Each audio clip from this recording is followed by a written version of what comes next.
Hello everyone. आज के session में हम लोग समसामयिक कलाकार में उषा रानी हुजा, पीलू आर पोचखनवाला और सदाशिव गंगाधर श्रीखंडे को पढ़ेंगे। चलिए देखते हैं उषा रानी हुजा के बारे में। इनका जो जन्म हुआ है वो 1923 में और इनकी जो डेथ हुई है 2013 में। ओके, तो इनका जन्म कहाँ होता है? तो इनका जन्म हुआ है दिल्ली में। मूर्ति कला की तरफ जो इनका रुझान था वो दिल्ली के पॉलिटेक्निक मूर्तिकला कक्ष देखने के बाद हुआ।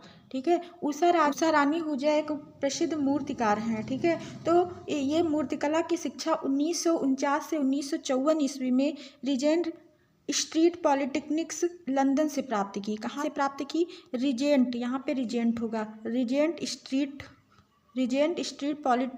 पॉलिटेक्निक लंदन से इन्होंने अपनी मूर्तिकला की शिक्षा प्राप्त की। ओके, फिर इनके बारे में कुछ इंपॉर्टेंट फैक्ट्स और देखते हैं।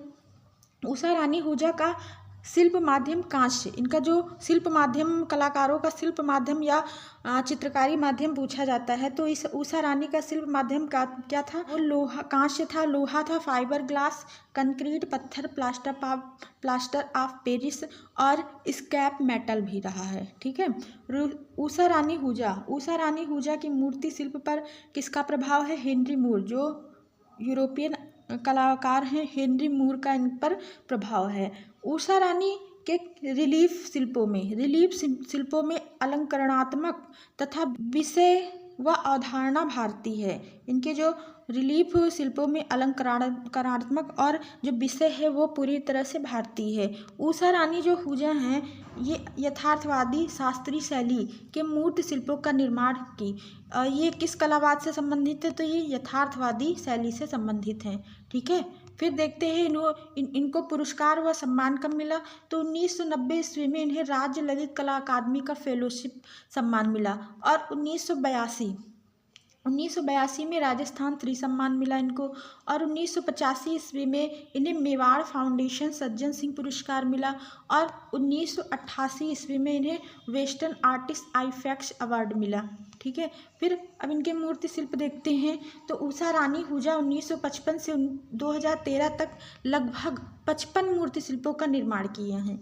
ये मूर्ति शिल्प कहाँ पे हैं, कहाँ पे पाए जाते हैं? तो जोधपुर, दिल्ली, जयपुर, मुंबई, भीलवाड़ा, कोटा तथा विदेशों में जैसे कि स्वीडन, वाशिंगटन, फिलीपींस में इनकी मूर्तियाँ देखी जा सकती हैं।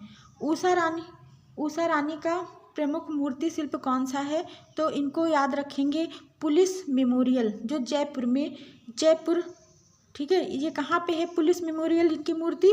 तो जयपुर में मूर्ति है, कहाँ पे है? जयपुर में, जिसका उद्घाटन किसने किया था? पंडित जवाहरलाल नेहरू ने किया था। इंपॉर्टेंट पॉइंट है। फिर देखते हैं पंख फैलाए जो गरुड़ मूर्ति शिल्प, ये वर्तमान में कहाँ है? कोटा में। पंख फैलाए गरुड़ मूर्ति शिल्प ये कहाँ सुरक्षित है? तो कोटा में है। अब हम लोग देखेंगे दूसरे मूर्तिकार हैं एस.जी. श्रीखंडे। इनका जन्म होता है 1934 में और मृत्यु होती है 2001 में। ठीक है, अब एस.जी. श्रीखंडे का जन्म देखते हैं 1934 में और कहाँ पे हुआ है? खमेना, और जिला कौन सा है? दामोह। यहाँ पे लिख लेंगे, जिला है दामोह, ये यहाँ पे दामोह लिखा हुआ है, जिला दामोह है जो मध्य प्रदेश में। इनका जन्म कहाँ हुआ था? मध्य प्रदेश में हुआ था।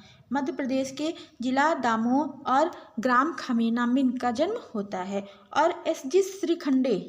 श्रीखंडे ने मूर्ति कला का अध्ययन कहाँ से लिया? तो मूर्ति कला राजकीय कला एवं, यहाँ पे एवं होगा, राजकीय कला एवं शिल्प महाविद्यालय लखनऊ से लिया। कला की शिक्षा कहाँ से ग्रहण किए हैं? तो राजकीय कला एवं शिल्प महाविद्यालय लखनऊ से। ठीक है, फिर देखते हैं श्रीखंडे के कला गुरु, वेरी इंपॉर्टेंट। इनके कला गुरु जो थे अवतार सिंह पवार। कौन थे?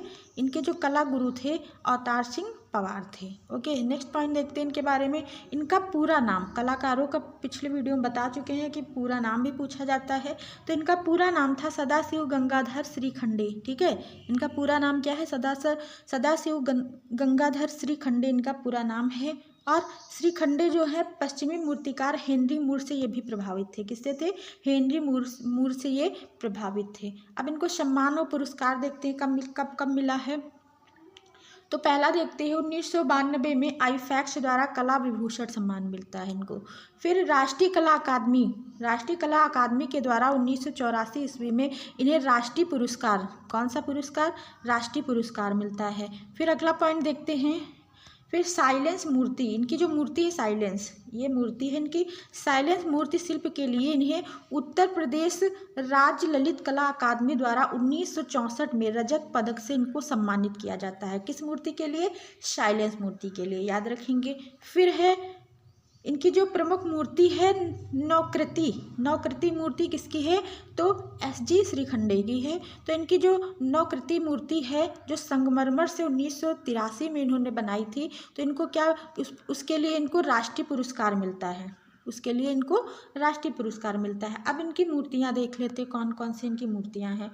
तो इनकी जो मूर्तियां हैं पहले देखते हैं मदरहुड जो कांसे में बनी है, पेटू जो कांसे में बनी, दंपति ये भी कांसे में बनी है, थ्री फिगर ये भी कांसे में बनी, गायिका कांसे में बनी, सिएटा कांसे में ये भी बनी है, ब्यूटी इनकी मूर्ति शिल्प है जो कांसे में ये भी निर्मित है।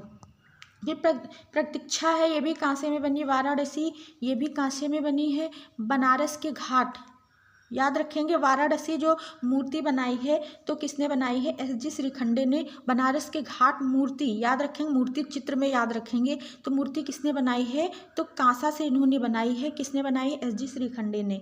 फिर इनकी मूर्ति है गांधी दर्शन, लड़ते हुए बैल ये भी इनकी मूर्ति है। फिर है सैनिक टेराकोटा में इन्होंने बनाई, और गर्भवती यहाँ पे गर्भवती होगा, गर्भवती मूर्ति भी इन्होंने बनाई है। ठीक है, तो इनका कह सकते हैं प्रमुख रूप से इन्होंने अपना कार्य किसमें किया है, कांसे में किया है। ठीक है, फिर इनकी गर्भवती मूर्ति है, कौन सी, गर्भवती मूर्ति है वो किससे निर्मित है, काला मार्बल से। फिर देखते हैं संगीतकों की टोली इन्होंने कास्ट में 1962 में बनाई है। और बांसुरी वादक जो मूर्ति है तो वो किससे बनी है, संगमरमर से बनी है। फिर मदर एंड चाइल्ड इन्होंने बनाई क्ले से। हे राम इन्होंने किससे बनाई है, हे राम जो इनकी मूर्ति है बहुत ही इंपॉर्टेंट मूर्ति है इनकी, एसजी श्रीखंडे की हे राम। ठीक है, तो ये किससे निर्मित है, कास्ट से निर्मित है। फिर अब पढ़ेंगे पीलू आर पोचखाने वाला को, पीलू आर पोचखाने वाला कौन है, ये पीलू आर पोचखाने वाला जिनका जन्म 1923 में होता है, मृत्यु होती है 1986 में। अब देखते हैं इनका जन्म कब होता है, तो इनका जन्म 1923 ईस्वी में मुंबई में हुआ था। कहाँ हुआ था, मुंबई में इनका जन्म हुआ था।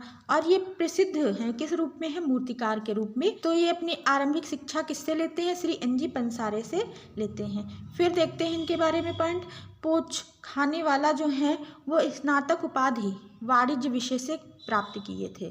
किस विषय से, वाणिज्य विषय से ये प्राप्त किए थे स्नातक। फिर पोचखाने वाला की जो मूर्ति है वो किस माध्यम में बनी है, लकड़ी माध्यम में इन्होंने मूर्तियां बनाई है, धातु और शीशम माध्यम में इन्होंने मूर्तियां बनाई है। और पीलू पोचखाने वाला अपनी कला यात्रा के दौरान प्रारंभिक दौर में भारतीय विरासत हेनरी मूर के झुके हुए आकारों से प्रभावित हुए। ये भी हेनरी मूर से प्रभावित थे।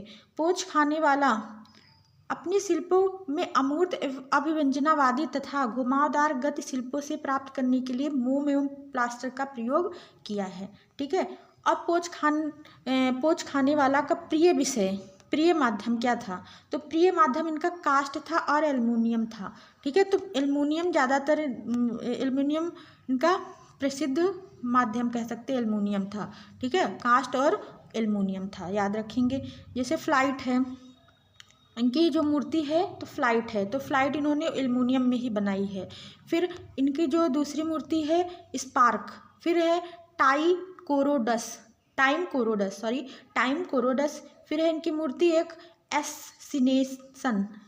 एसोसिनेशन, इनकी मूर्ति कौन सी, एसोसिनेशन कह सकते हैं, एसोसिनेशन।